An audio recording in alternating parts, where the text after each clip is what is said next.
Welcome back sa aking channel, King of Talkboy Abunda. Matagal na palang alam ang breakup ni Liza Soberano kay Enrique Hill, subalit nakiusap na wag mo nang isa-publiko bilang respeto kay Ken dahil hindi pa ito handa. Panuurin at pakinggan ang buong detalye.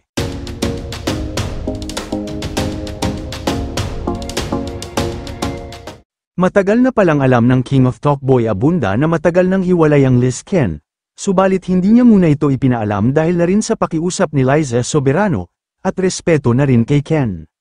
Matatandaan na pinalabas ang portion na ito ng interview sa Fast Talk with Boy Abunda nitong Lunes matapos ang revelation ni Liza sa isang docu-podcast kamakailan.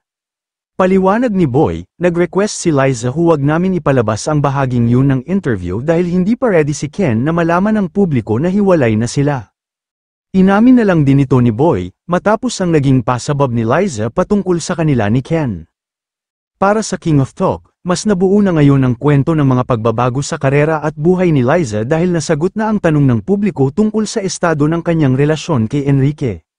Dahil aniya, sa pagbahagi ni Liza sa isang docu-podcast ng mga sensitibong detalye tungkol sa mga pang-aabuso na pinagdaanan niya noon, mas naiintindihan na ngayon ng publiko ang kanyang mga naging desisyon. Aniya, mas naiintindihan na natin ngayon saan nanggagaling ang kanyang takot na isa-publiko ang breakup nila ni Ken dahil sa pamamagitan ng kanilang relasyon, sa pamamagitan ng kanilang love team na minahal ng milyon-milyong Pilipino, she found the comfort of love that she longed for since she was a child. Ani pa ni Boy, at mas naiintindihan na rin natin na despite that fear, she is choosing herself, her peace, and her happiness first. She chooses to move forward and give that little girl inside her named Hope a voice. Nagpasalamat rin si Boy kay Liza sa pagbabahagi ng kanyang kwento at nag-iwan siya ng mensahe sa aktres. Aniya, Liza, I pray that you continue to find joy, peace, and love. Naniniwala ako na matutupad mo ang lahat ng iyong pangarap, at naniniwala ako that you will successfully break into mainstream Hollywood.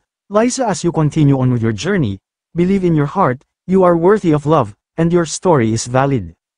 Gayunman, malakas naman ang paniniwala ni Boy na malalampasan ni Enrique Hill ang pinagdadaanan niya ngayon. Well, ang masasabi lang natin sa Liz Ken, salamat, hindi man kayo nagkatuluyan, ay hindi naman makakalimutan ang pagpapakilig niyo sa inyong fans noon.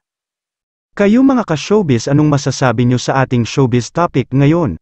Kung may opinion kayo ay magkomento lang kayo sa aking comment section. At syempre kung bago pa lang kayo sa aking channel ay mag-subscribe na kayo para lagi kayong updated sa mga showbiz trends na ina-upload ko. Maraming salamat po.